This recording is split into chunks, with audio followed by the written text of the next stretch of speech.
पहले बाबर आया, अयोध्या में प्रभु श्री राम का मंदिर गिरा दिया। तब से लेकर के आज तक 1.25 लाख हिंदू ने अपना सर कटाया वहां मंदिर बनाने के लिए। कोर्ट कचहरी तक लड़ाई पहुंची। 1.25 लाख हिंदू के मरने के बाद अगर प्रभु श्री राम उस मंदिर में विराजमान हुए,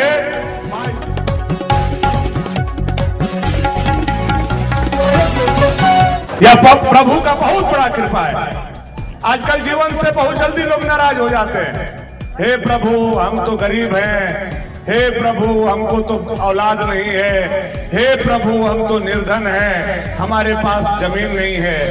ऐसा अगर हम सोचते हैं तो हमारा यह इंसान के रूप में, मनुष्य के रूप में आया हुआ जीवन का कोई अर्थ नहीं निकलेगा। आया हुआ जीवन का अर्थ तब निकलेगा जब हर इंसान जिस मां से, जिस धर्म में पैदा हुआ हो, लेकिन देश के लिए सोचे, धर्म के लिए सोचे और समाज के लिए करे, वही इंसान कहलाता है, जो पूरे समाज को लेकर के चलने का काम करता है।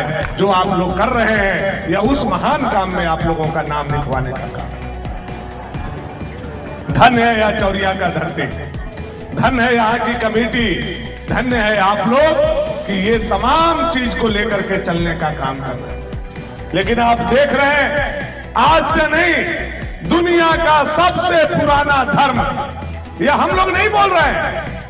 हम लोग बोलते हैं तो दूसरे लोग भी इस बात को मानते हैं।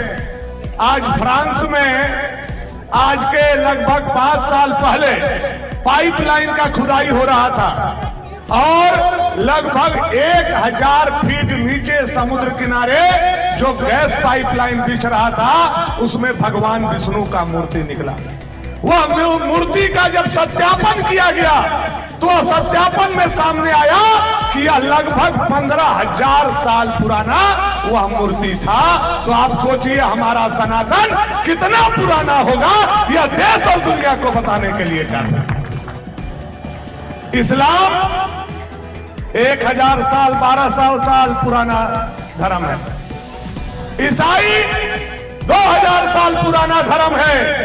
लेकिन जिस धर्म में हम पैदा हुए हैं, यह किसी को पता नहीं है, क्योंकि सृष्टि के निर्माण के बाद अगर धर्म का स्थापना हुआ, भगवान शिव ने धर्म का स्थापना करने का काम किया, तो वह धर्म सनातन धर्म हुआ, जिसके हम लोग वंशज हैं, जिसके हम लोग अनुयायी हैं। यह हम लोगों के लिए परम भाग्य है कि हम लोग ऐसे धर्म में पैदा हुए। बाबर आया, अयोध्या में प्रभु श्री राम का मंदिर गिरा दिया। तब से लेकर के आज तक 1.25 लाख हिंदू ने अपना सर कटाया वहां मंदिर बनाने के लिए। कोर्ट कचहरी तक लड़ाई पहुंची। 1.25 लाख हिंदू के मरने के बाद अगर प्रभु श्री राम उस मंदिर में विराजमान हुए 22 जनवरी 2024 को, तो गरीब के, दलित के, पिछड़ा के कोख से पैदा लिया हुआ गरीब का बेटा 56 इंच के छाती वाला नरेंद्र भाई मोदी के चलते वो अयोध्या में प्रभु श्री राम का मंदिर आज बन करके विराजमान हुआ, जिसमें 500 साल का अपने सर पर लगा हुआ कलंक का दाग हम लोगों ने धोने का काम किया। लेकिन हमारी पड़ाव वहां नहीं है, हमारा ठहराव वहां नहीं है। सनातनियों का संस्कृति, परंपरा, रीति और रिवाज के लिए ही हम लोग बराबर कहते हैं, अयोध्या तो झांकी है, मथुरा काशी बाकी है, मथुरा काशी बाकी है, मथुरा काशी बाकी है।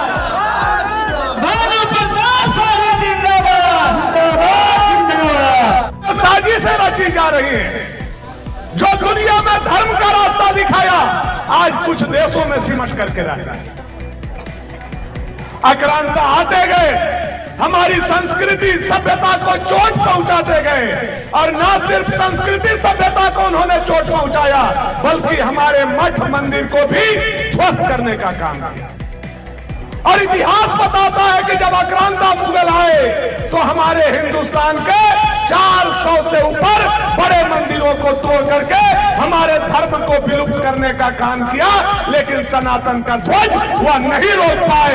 अंत में मुगल को भागना पड़ा। सनातन का ध्वज आज भी फहरा रहा है। यह आप लोग जैसे सनातनी के चलते संभव हो पाया है, हमारे पूर्वजों के चलते संभव। विश्वास के साथ आप सभी को आने वाला मां दुर्गा का नवरात्र की ढेर सारी शुभकामना और बधाई देते हुए, मां दुर्गा इस गांव, इस इलाका, पंडा और सोन के एक एक लोगों का कल्याण करे, सबके पाप को काटते हुए पुण्य के भागीदार बनाए। इन्हीं आशा उम्मीद के साथ मां के चरणों में प्रणाम करते हुए अपने देश, अपने धर्म के लिए हम जय घोष करेंगे। भारत माता की, भारत माता की, वंदे वंदे, जय श्री राम, जय श्री राम, जय श्री राम, हर हर हर हर महादेव। बहुत सारा बात कहने का जरूरत नहीं है।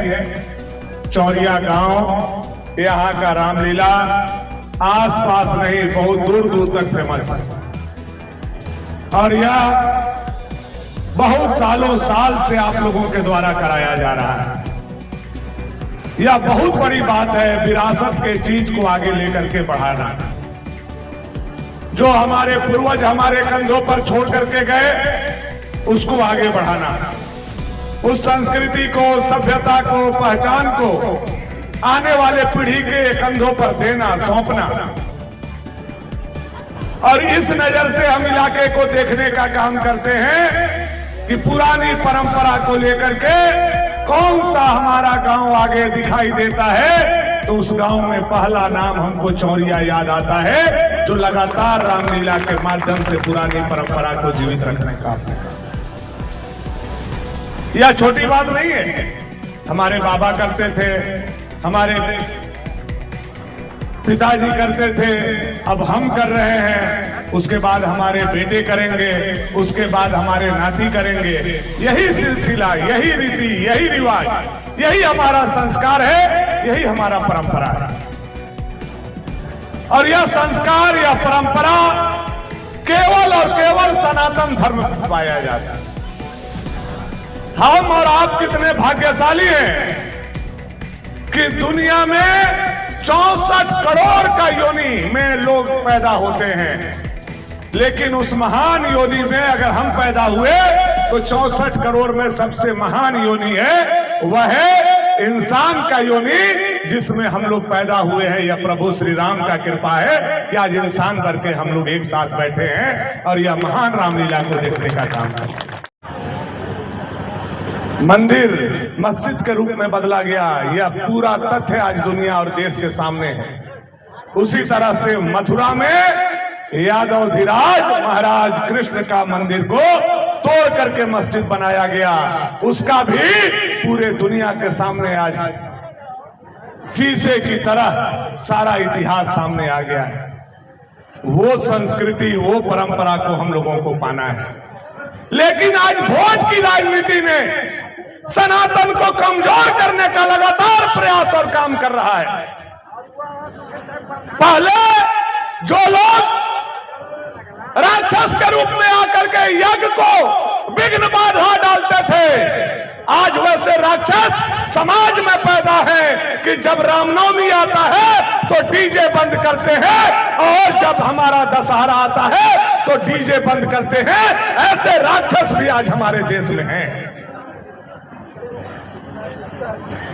15 दिन 20 दिन पहले मुहर्रम हुआ, उसमें डीजे बजा, कोई दिक्कत नहीं, कोई कानून नहीं, कोई पेपर मीडिया में बाजी नहीं, कोई शांति समिति में ऐसी बैठक नहीं, कोई चर्चा नहीं। और जैसे ही हिंदू का धर्म आया दशहरा, क्या पेपर में पढ़ा आप लोगों ने परसों?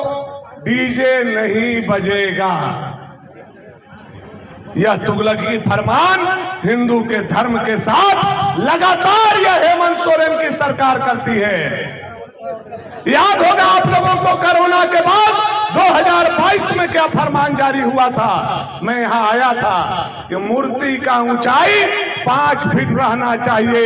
5 फीट से ज्यादा मूर्ति ऊंचा हो जाएगा तो कोरोना फैल जाएगा। आप लोगों को याद होगा, आप लोग भूले नहीं हैं। ऐसा कानून बनाने वाले लोग जो लगातार सनातन पर चोट करते हैं, ऐ मेरे सनातन वीर योद्धा, उठो, जागो, अपने धर्म के लिए खड़े हो। और यह संदेश तो चौरिया की धरती से कि हमारे धर्म में डीजे पर रोक लगेगा, उतना ही डीजे चौरिया में बजेगा। दुनिया का कोई ताकत नहीं रोकेगा। यह संदेश हम लोगों को देने का जरूरत है। अब डीजे बियाह में नहीं बजेगा, दुर्गा पूजा में नहीं बजेगा, तो मरनी में बजेगा जी। ये कौन सा नियम है, कौन सा कानून है, कौन सा कायदा है? इसलिए ये जो लगातार चोट करने वाले लोग हैं, इनको सबक सिखाना है। ऐसे लोगों को गद्दी से उतारना है जो हमारे देवी देवता और आस्था के साथ लगातार खिलवाड़ करते हैं। इनको हम लोगों को सबक सिखाना है। यह मैं आप लोगों से आग्रह, निवेदन और विनती करना चाहता हूं। यह कोई राजनीतिक मंच नहीं है। राजनीतिक भाषण जितना देना था हम गोरख जी को पूरा जिम्मा दे दिए थे। इन्होंने पूरा राजनीतिक भाषण दिया है। काम का भी यह विषय मंच नहीं है। लेकिन चौरिया जब भी हम आते हैं, आपके बातों को सुनते हैं, उसका समाधान करने का प्रयास करते हैं। चूंकि चौरिया जब भी हम आते हैं तो हमको 2005 वाला चौरिया याद आता है। भले 2024 में हम हैं कि पूरा पंडा इलाका में किसी एक बूथ पर अगर 95% बाघ छाप को मिला था तो वह गांव हमारा चौरिया था। वह दिन कभी हमारे नजर से नहीं निकलता।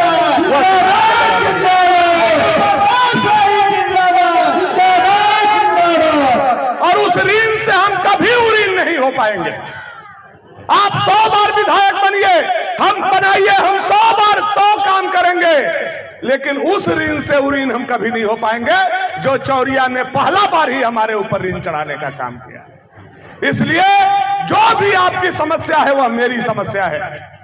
चाहे वह तीनों सड़क का मामला हो, चाहे हाई स्कूल तक पहुंच पथ का मामला हो, चाहे हमारा आदिवासी टोला पर पहुंचाने का मामला हो, या मां दुर्गा आने वाला समय में भाजपा का सरकार बना करके हम लोगों के हाथ में अगर शक्ति प्रदान करेगी तो नटवा बाबा घाट को चढ़ा करके धरती से आप लोगों को जुड़ा जाएगा।